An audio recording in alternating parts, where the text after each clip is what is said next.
What's up, everybody? What's up? How y'all doing? How y'all doing? This is your boy Tavon Mason. I am back. I am back. I know it's been a while. I apologize. Been busy getting stuff ready for the new house I just moved into, but I couldn't go by without talking about this past weekend. And y'all know what I'm talking about. I'm talking about Labor Day weekend with the high. I mean, just high off the chain. College football that kicked off last Thursday officially, but over the weekend, we saw how crazy it got over the weekend with the college games. Big shout out. We saw a lot of the HBCUs getting an opportunity to be on the center stage. We saw FAMU versus UNC, Bethune-Cookman against Miami, and FAMU didn't they didn't cower down against UNC.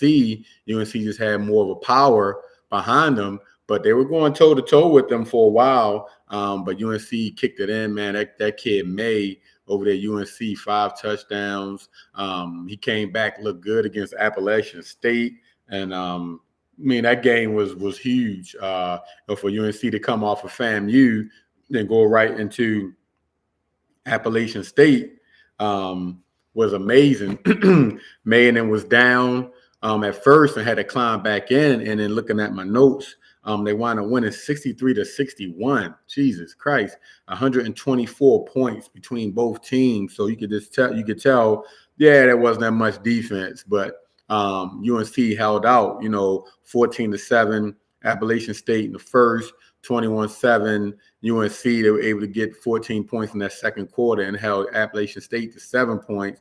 Third quarter, USC beat the third quarter 13-0, right? And in that fourth quarter, which came big and came solid, Appalachian State had actually beat them 40-22. However, UNC was able to hold out and win that game. So that Saturday game was huge. I watched some of that on Saturday before my boys UVA played. That's where I went at and played at, and they held off Richmond. UVA looked a little sluggish, a little slow, and I noticed against teams that sometimes schools are touted to beat and just abuse. UVA don't come out on top like that way. They kind of start slow when it comes time to show that. They end up winning, but again, it took a while. You know what I mean? That defense look a little bad, especially in that from A to A gap and some of the B gaps. Richmond started to see that they could run that ball a little bit, and they were tugging it away. UVA was able to hold out, man. Armstrong coming back. Y'all saw how he broke through the middle, scoring touchdowns. Once they get that receiving core clicking with Wicks, and that utility guy that they have over there. Hold on one second.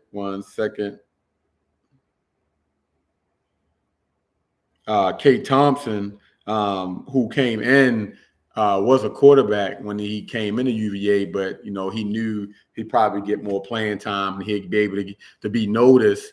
He'll be noticed by the NFL by being a receiver, but they use him in so many ways. Wide receiver, running back, got this kid doing everything. They start clicking a little bit.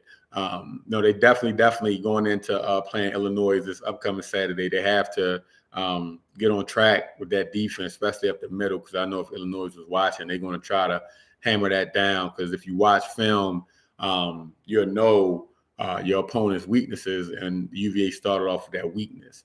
Again, the games were just amazing all around. We talk about that Georgia and Oregon game, and a lot of people had Oregon actually beating UGA. My personally, not just UGA, but any team that comes off a state or national championship or any type of championship run, I don't care what level it is, you always going to have that fire in the pit of your stomach for wanting to do it again, especially when you on that live stage. UGA was at home, so right in their backyard down in the Mercedes-Benz Stadium. Oregon got to come cross country, and that's tough, switching those time zones. And what was going to play out, and I said it myself, and I put it on Twitter as well, was how does how will Oregon start out? How will they start out against UGA? SEC is known for slugging it out, kind of like the Big 12. They can throw that ball, but we also know from past and the history that Oregon, they zip, zip, zip, zip, zip, zip, and just how can Bo Nix or how will Bo Nix be able to handle UGA? Because UGA has owned Bo Nix since, when Bo Nix came to Auburn, and UGA did not disappoint. It started slow and it just kept hitting them, and boom, we saw the real Bo Nix. With a real Bo Nix, please stand up. And he stood up, interception after interception. If you watch that game, you saw how the offensive coordinator and the quarterbacks coach, who was not which, but who was with Bo Nix at Auburn, his look on his face when some of the throws that Bo Nix threw. So to me personally, it takes a special person to be able to leave from one program to another program and try to change over if you had a history of playing a certain way in another program, unless you really want to. You can put whatever coach around, but if they don't want to pick up that play or change their ways from previous, then you won't get the same output. Things can change. I know it's week one, and sometimes us who speak on sports, we kind of get out there and start shooting out gun. Oh, he's going to be this, he's going to be that, or this team going to be this, or this team going to be that. But at least it's early in the game, meaning early in the season, that they can bounce back and hopefully they get that iron out.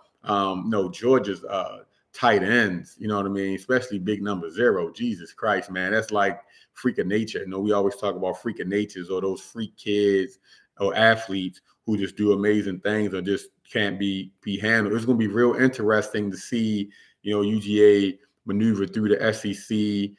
Florida, of course, they're going to go up against Alabama, but I definitely say Kirby definitely recruited the right way in order to keep building. And, they kind of remind me of the Baltimore Ravens. I'm not saying that because that's my hometown team, but because you look at the Baltimore Ravens, they stack on receivers. Especially with the new kid they got. I believe his name is Easy. Let me check. I want to make sure I get his name right.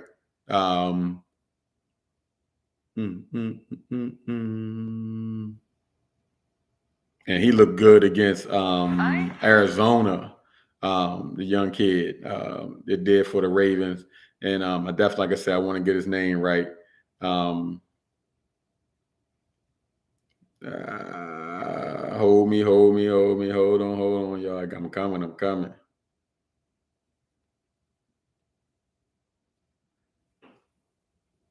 Isaiah Likely. I say easily, but Isaiah Likely. That guy just rumbled through, and he impressed the tight ends, the veteran tight ends. He looked good handling that rock in Arizona. So the Ravens always keep tight ends, and some may say this is one too many. And of course, I know they're going to chop it down.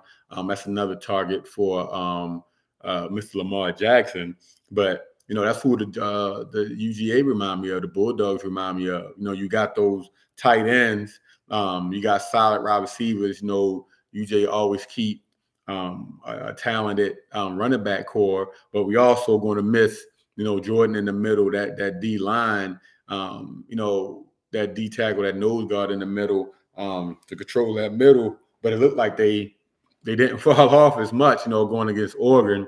So which is good. Ohio State held off Notre Dame.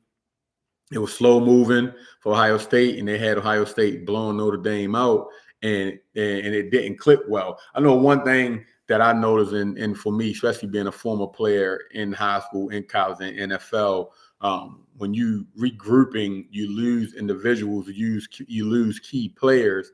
You got to get the new players to gel with the system, get the quarterback on point. That's why they always say offense always takes longer to gel or get rolling in football because of the more moving parts, meaning that if one offensive person is off, the whole play is off. Whereas defense, you got coverages, you got schemes, whereas offense, you have plays. So in a defensive scheme, unless it's a deep ball, if one person get beat, they have others that can come to kind of to the rescue as long as they do their angles and do their job. So with the offensive side, I think after this first week, a lot of schools, even during those victory wins, a lot of schools going to clean up, hit the film real heavy, clean up, and definitely going to see some different looks coming out. Again, I go back to seeing a lot of the HBCUs, Tennessee State over there, Eastern Washington. Eddie George, head coach over there. We saw Coach Prime, Deion Sanders, this obliterated FAMU. What he put together down there, whether you like it or not, is magnificent for the fact that, that's what you strive for as a coach on all levels, especially in college, for your team to be on a level where it can compete, where they can fly around. We saw FAMU hang tight near the UNC.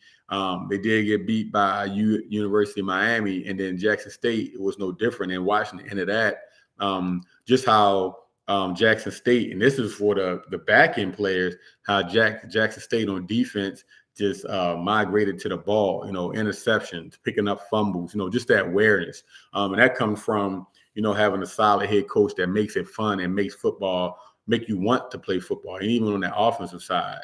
So that was amazing. Rolling over to Sunday, which I believe should have been the Monday night game, and the Monday night game of Clemson versus Georgia Tech should have been a Sunday night game.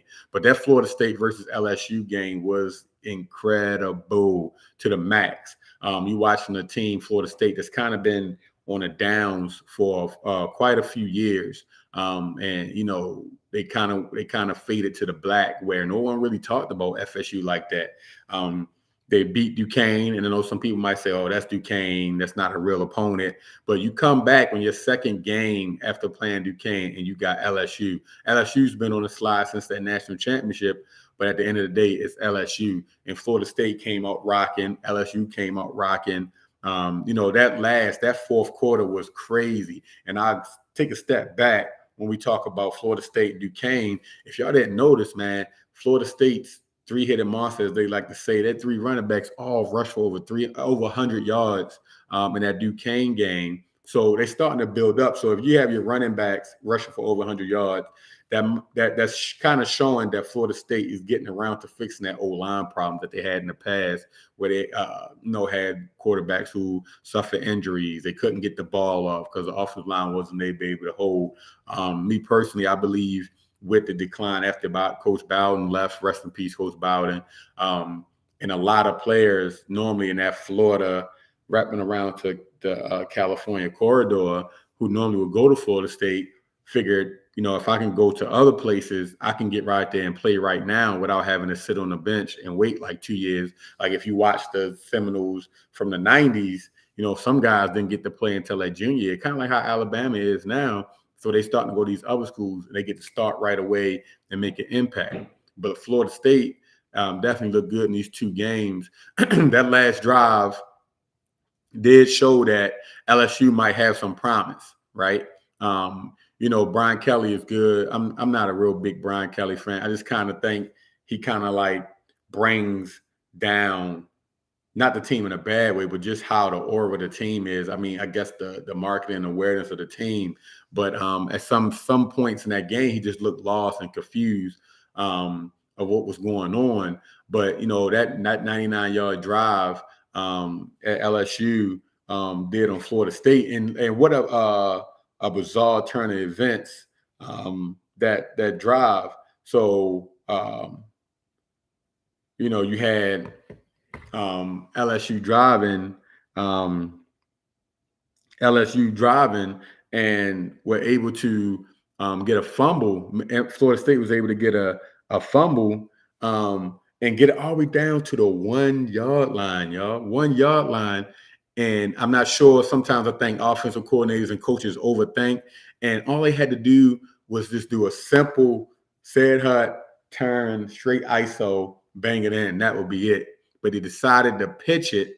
And we all know, no matter how many times you practice, when you're in a big moment like that, your number is called. Sometimes you get tense, you get nervous, and our guy, the running back, did not even look at the ball. So what happened? LSU wound up picking that ball up and was able to get that fumble and drove all the way down 99 yards. Florida State went into, some coaches don't like to say it, prevent defense.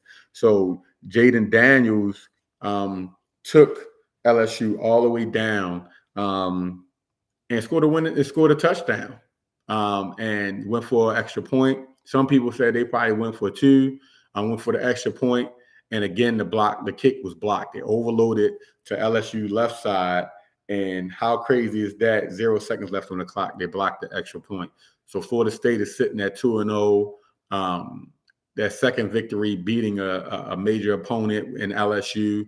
So I'm definitely looking to see if FSU can start to turn that corner. I think these two games definitely gave them some confidence, especially beating LSU, gave them confidence to probably try to get that swagger back, but we won't know until we see it during the season. I don't like to make lengthy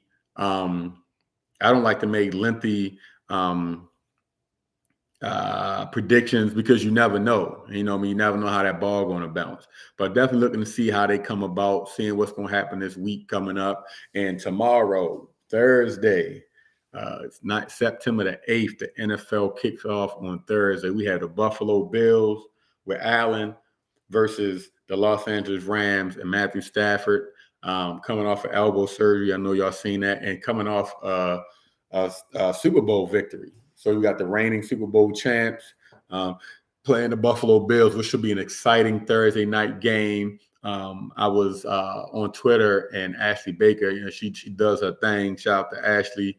Posed a question of who do you think has the most? It was something along the lines of who you think has the most or pushing to win this year or make a change this year. She said the Buffalo Bills, and I said the same thing. And the reason why I said that, year after year, they gave Allen, he's this, he's the man, he's this, he's the man. And last year, they came in huge, almost in a crazy game against the Kansas City Chiefs, almost rocked their world in KC, but lost. So they keep getting there, and they can't go over that hump, kind of like how Jim Kelly and the Bills did in the early 90s. But definitely looking to see how that game going to go, and definitely how healthy Stafford's going to be. He's coming off a huge victory. I said it before, coming out of Detroit Lions, where he was there for years, and no matter what he said, what he did, he always got scrutinized for something. Even if this dude would throw over 3,000 to 4,000 yards, he was always shot down. In his first year with the Rams, he was able to win a Super Bowl. So, my prediction for tomorrow's game, I'm going to go with the Rams. I'm going to say on that first game, I'm going to say, what was my prediction going to be? I'm going to say 38 to 35, going with the Rams. So, again, it doesn't get no better than this. You got college football that just kicked off on Labor Day. You got the NFL starting tomorrow. You got the HBCUs getting a chance to play on this big time field. You got Buffalo Bills versus the Rams, Tavon Diggs, Jalen Ramsey. Just definitely looking forward to. Buffalo Bills added Tavon Austin to the mix, a Baltimore kid that's been around, but he's with the Buffalo Bills. Tight end signed a new deal. They added Von Miller from the Rams. So they building up. So they added some tools. So what are they going to do this year? Just like Ashley said, I definitely agree with her. I think they're the ones that have to push to get that victory, to kind of get out the shadow. If y'all remember how Steve Young was before he won a Super Bowl, how he was with beating trying to get out of Joe Montana's shadow. All right. So again, y'all, hey, like I said, y'all can't get no better than that. Here with Sports Talk with former New York Jet Tavon Mason, and I'm just talking my talk on this Wednesday night. Looking forward to tomorrow night, Buffalo Bills versus the Rams, and looking forward to this weekend's college football. So again, peace.